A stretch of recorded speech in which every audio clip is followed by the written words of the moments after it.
The Phantom Lockdown. Let's have a look. Hello everyone, Florian.Heise here, and welcome to another episode of HeiseSays. Grab your shine of coffee.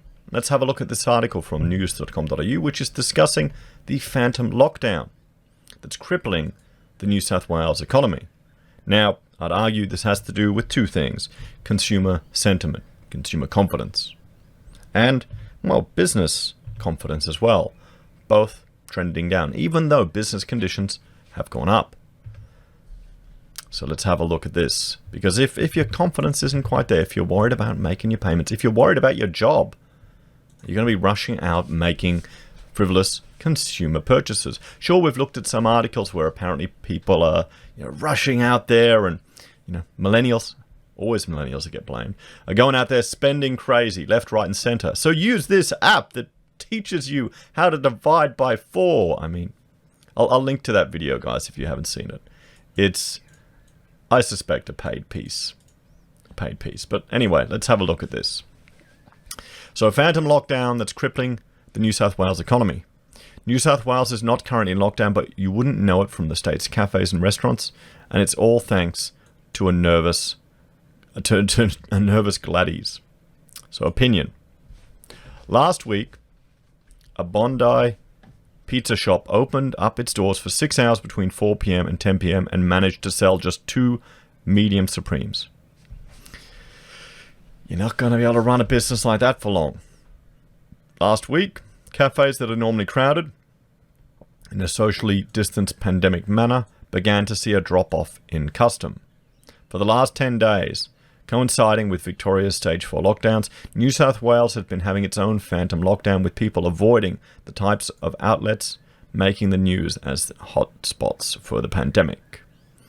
And it has been spooked into this shadowy state, which is crippling business in a current but very real second pandemic slump by a clearly nervous and reactive premier.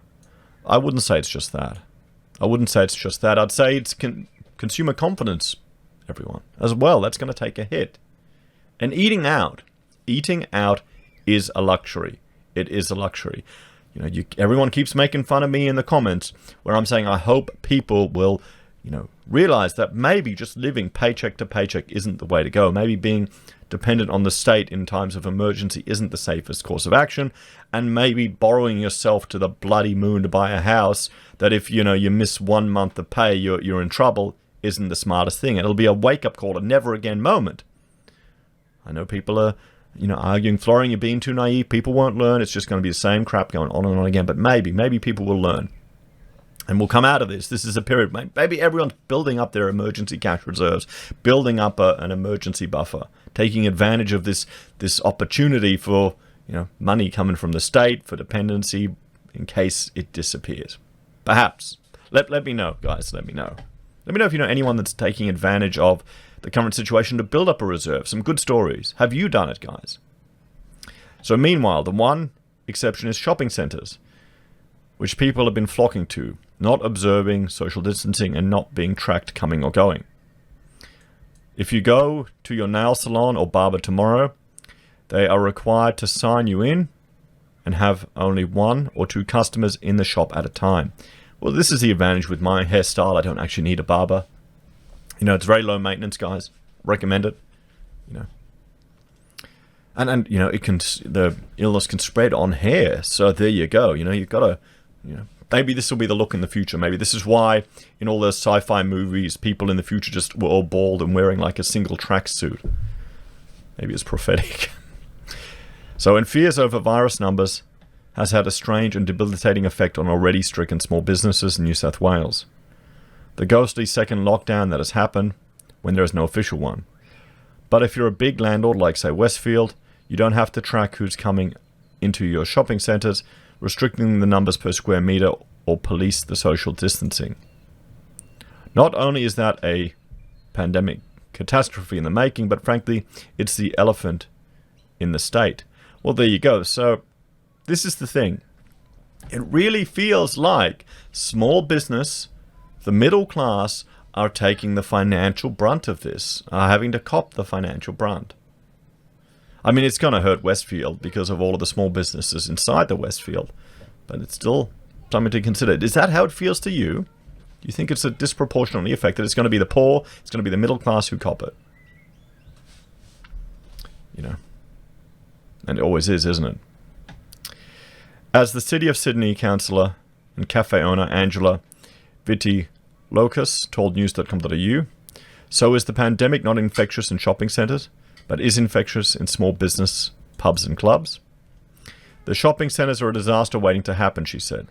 There are absolutely no monitoring or tracking the large crowds of people going in there because it's a big business. Well, then you're going to have the calls. We all saw, you know, new AI monitoring systems. Everyone says AI, but it's not AI. It's not self-aware. It's advanced computational algorithmic processes. It's fuzzy logic. So we're not going to be taken over by hordes of robots anytime soon. Anyway, it's just spin. But essentially using facial recognition software to track people, monitor them, and see if you're too close together, see if you're misbehaving, checking your temperature. I mean, this really is, you've got to understand, this is a level of invasion of your privacy, a level of monitoring by other parties. That will it go away once this all clears up? Or will we start to become accustomed to it? And the number of people that are just blindly accepting such interventions into their liberties and personal privacy is a little bit depressing, actually. And I'm getting emails from Karens complaining, how dare you question God Emperor Dan? How dare you publish this video? Delete everything you've done. And I mean, it's just obviously people are afraid, and they can't handle their anxiety, so they're venting on the keyboards. I can understand that, but come on. So landlords like Westfield are not contact tracing entry or exit points. It's individual shops in each shopping centre who have to take responsibility, and that's impossible. If there was a cluster at East Gardens, a huge Westfield shopping centre in Sydney's eastern suburbs, which was packed out last weekend, what is the consequence? I don't want to rely on other people being honest, saying they were there. I don't want the facts. We tell pubs and clubs what the maximum number of people is. Shopping centres don't have a maximum, and that's the missing link. We don't have best practice for everyone, and we have to if we want to get back to normal for the economy to survive. See, that's the problem. That's the problem. You can see here that this is the system that's failing. You're getting partial implementation of policies, and that's all it takes for these interventions for disease medication to be less effective and to be entirely non-effective. And that is what Henderson was saying in his paper published in 2006. You need to weigh up the consequences of these decisions, and I'm sure they have. But who do you trust? A bureaucrat? Or the opinions of someone who cured us of smallpox? Let me know in the comments. So as New South Wales new coronavirus case numbers rose out of the tens to 2022 on Tuesday, Premier Gladys B may have breathed a sigh of relief that she capitulated over quarantining Melbourne flight passengers.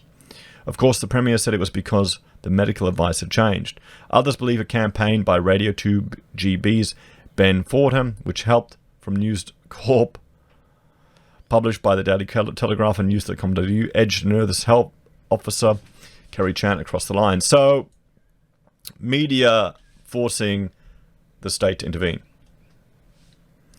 Then the increasingly haggard-looking Victorian Premier, Daniel Andrews, locked down his state, and the strange phantom self-imposed lockdown in New South Wales begun. This week it's even worse, with numbers sliding off a cliff. Some restaurants may just as well be closed. It's like it was a lockdown back in March, one cafe owner told news.com.au. People are staying at home because they're frightened of the Melbourne virus infections.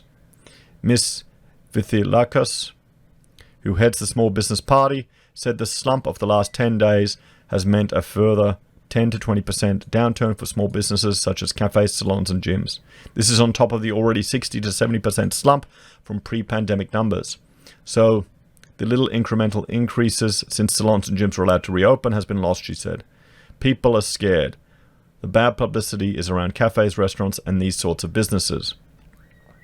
Wes Lambert, the CEO of Restaurants and Catering Australia, said the recent downturn in patronage was a result of fear and confusion at the New South Wales government's mixed messaging. A clearly nervous and overreactive administration was in essence spooking the state into the phantom lockdown. He said the government had to pick between an eradication or suppression strategy to manage the outbreak. Please pick one, he said.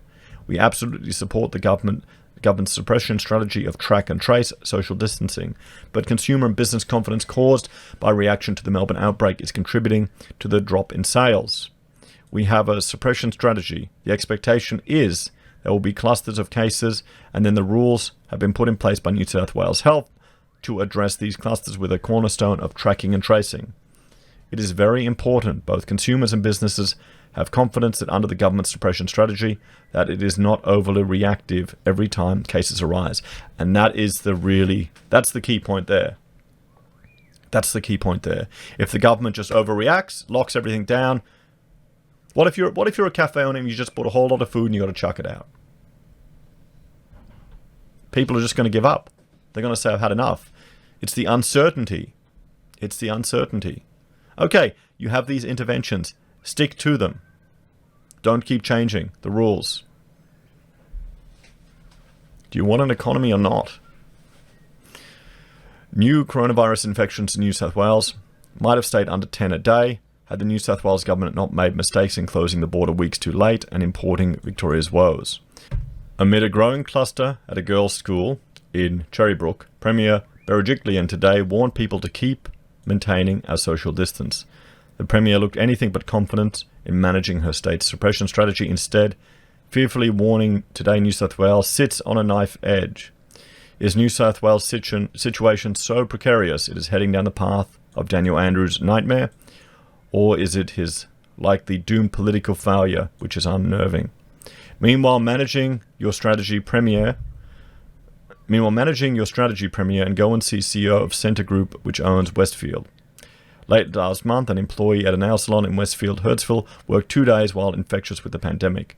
So far, New South Wales Health has not identified a cluster from the salon or the Westfield. Maybe there wasn't one.